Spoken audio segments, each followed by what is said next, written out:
tout le monde et bienvenue une fois encore parmi nous à Every Nation Marseille.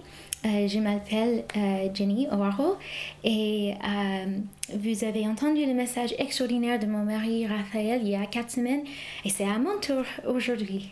Du coup, avant que je commence tout d'abord, j'aimerais bien remercier nos pasteurs Matt et Christy Rache pour l'honneur de partager le message aujourd'hui et de me faire confiance, premièrement, de faire ça et aussi que pour tous les sacrifices qu'ils font pour nous et le don qu'ils donnent en abondance pour nous avec leur amour.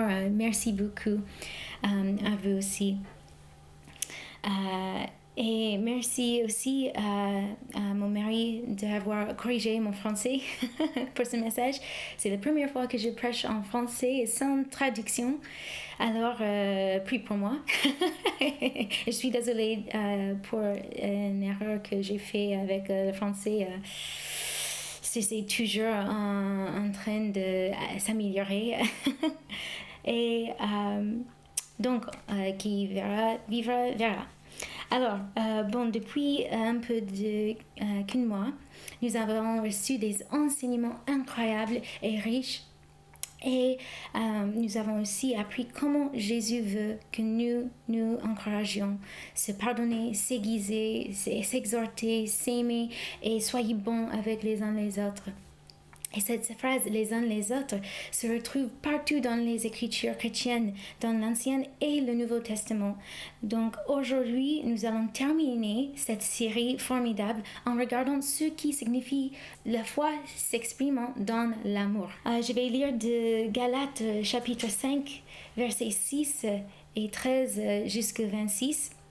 Il est écrit, en effet, Jésus-Christ, ce qui a de l'importance.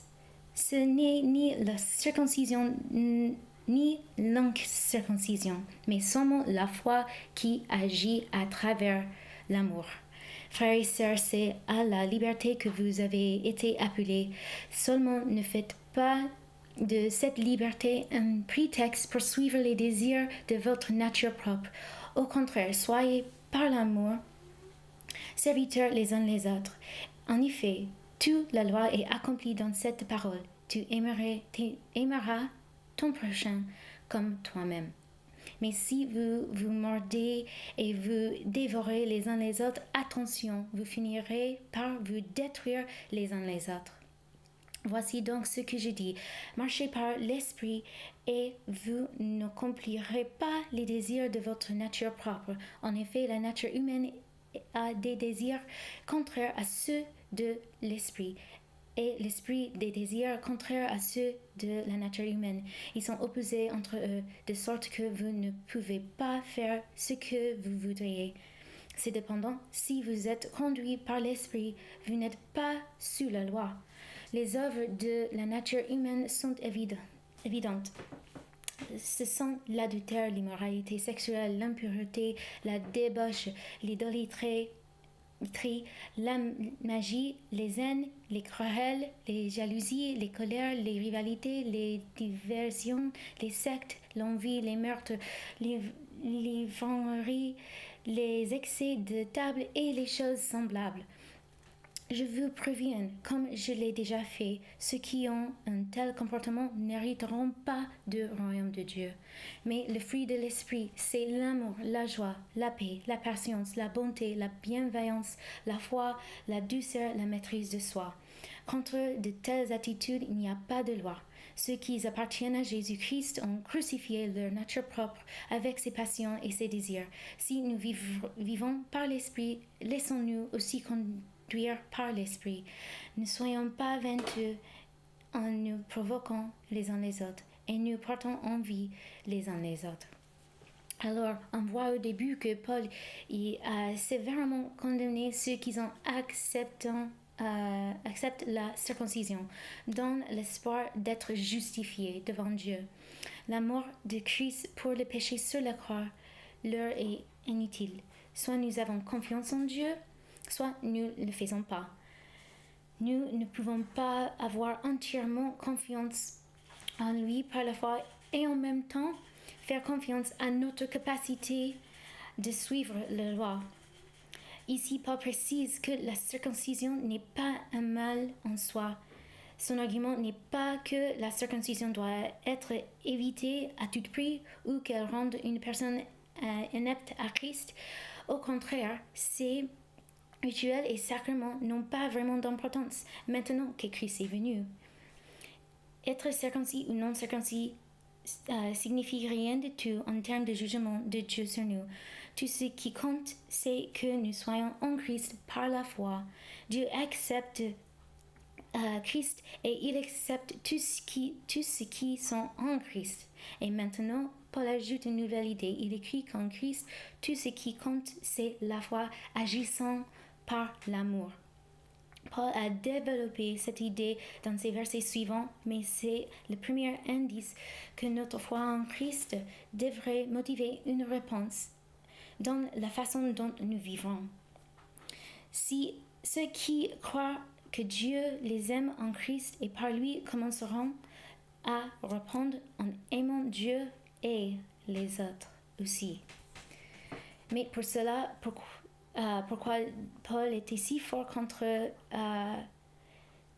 ces rites et réglementations strictes? Parce que cela a nié tout ce que Jésus a sacrifié et accompli pour nous. Jésus-Christ a vécu la vie parfaite que nous ne pouvons pas vivre. Il est mort la mort que nous méritions. Et après avoir vaincu le péché, il a vaincu la mort et la tombe quand il a ressuscité et a ouvert un auvent spirituel qui nous a séparés de Dieu. Je vous expliquerai de plus à propos de cet auvent bientôt. Mais le terme latin religio, enregistré à partir du 1er siècle avant Jésus-Christ, au début de l'Empire romain, c'est l'origine du mot moderne religion. Dans cette définition, il a le sens de respect scrupuleux ou strict de culte traditionnel. Il lui manque la liberté que le Christ est venu nous donner. Parce qu'être un disciple de Christ n'est pas une question de religion, mais une relation personnelle avec Jésus-Christ. Donc, si vous êtes chrétienne aujourd'hui, vous dites que Jésus-Christ, quand il est venu au monde, a fondé votre foi. Vous dites qu'il est unique et ne ressemble à aucun autre. Vous dites qu'il a fait quelque chose de nouveau dans ce monde et dire ces choses, c'est absolument correct. Jésus a nous donné toute une nouvelle alliance, toute une nouvelle façon de se connecter avec Dieu. Jésus a percé quelque chose que les sociologues appellent l'auvent sacré. L'auvent sacré, mais qu'est-ce que c'est ça? C'est un terme utilisé pour décrire chaque religion en fait, chaque système religieux créé depuis la nuit des temps. Toutes personnes qui ont vécu ne veulent pas affronter la mort. Nous ne voulons pas que la vie prenne fin. Nous voulons que notre sens, nos valeurs et nos cultures perdurent. Ainsi que les sociologues nous disent que nous inventons la religion pour combler cette lacune et créer un auvent sacré. Une tente de sens, une couverture, autre dit, d'importance sur nos vies, sur notre culture et sur notre peuple.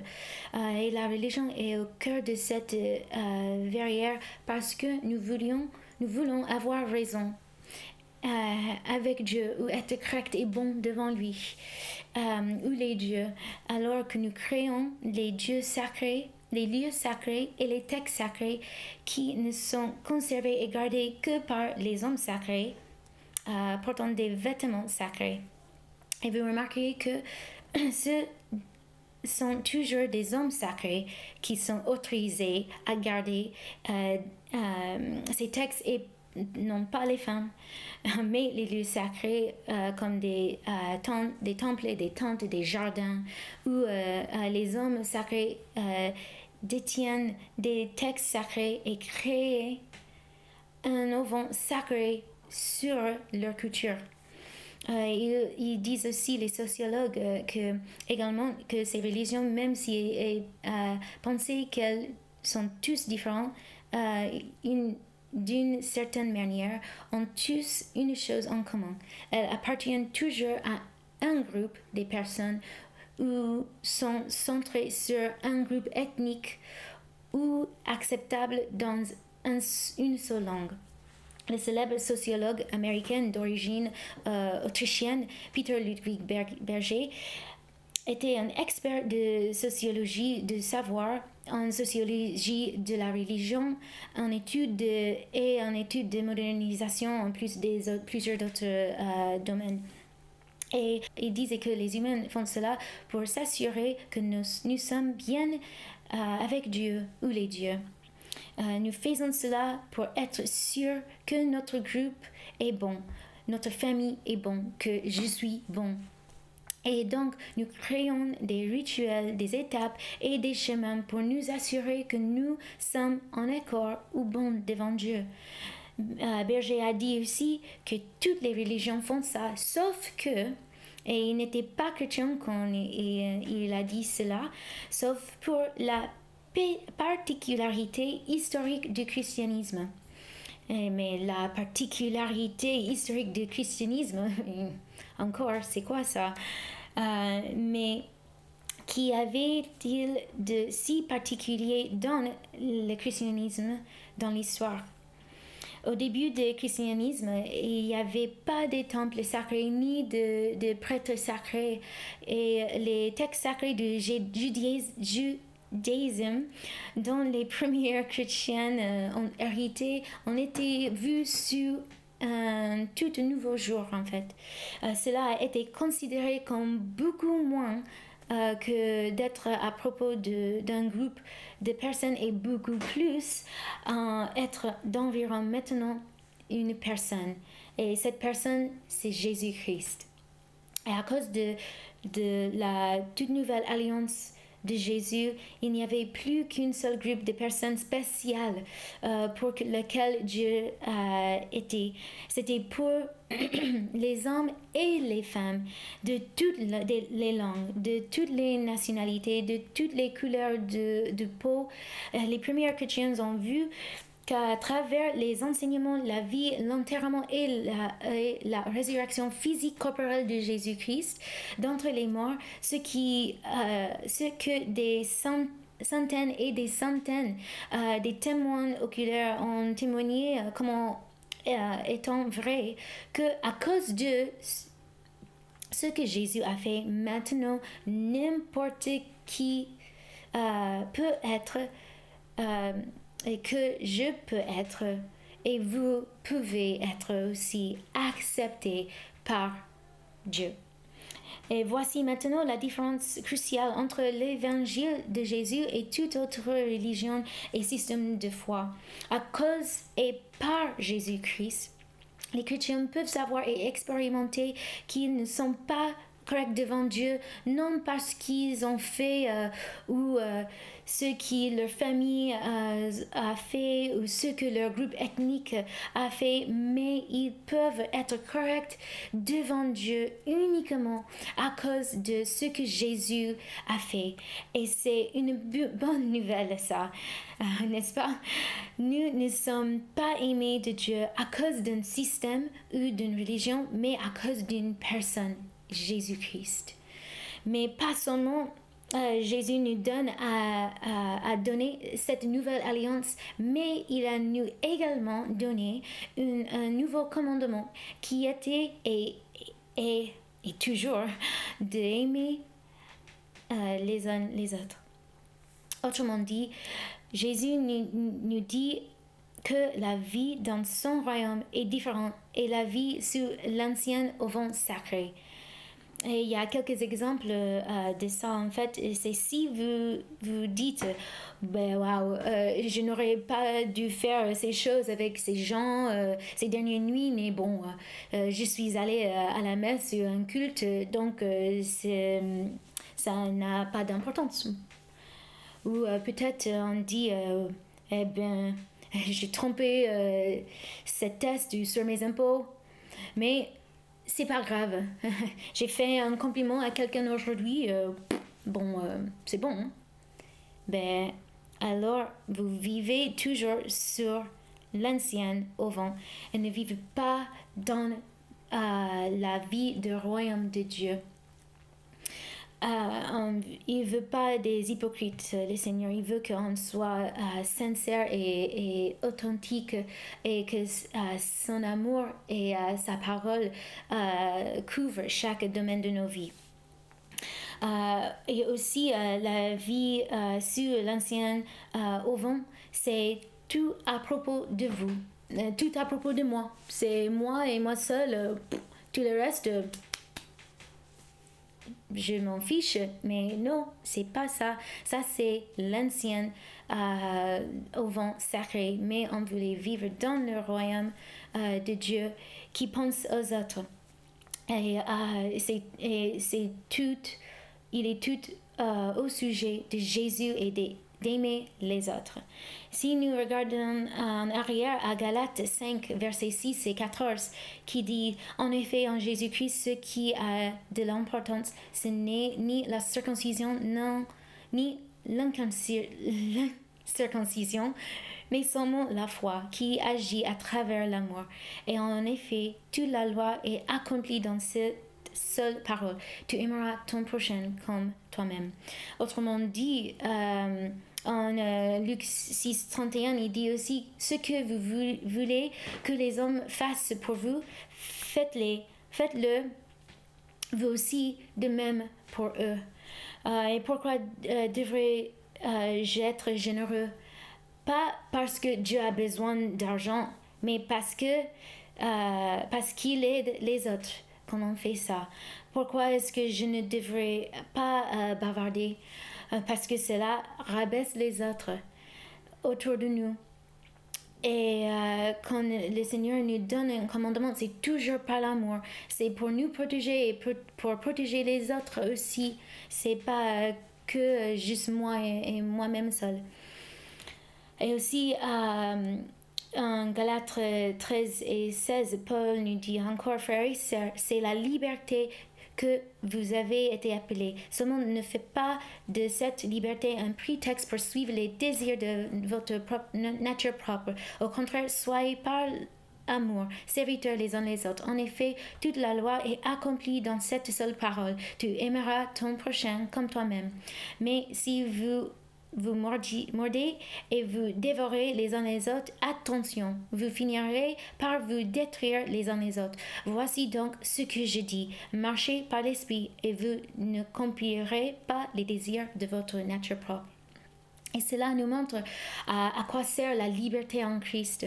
Nous voyons dans ces versets que ce n'est pas seulement pour vous, mais c'est pour les autres aussi.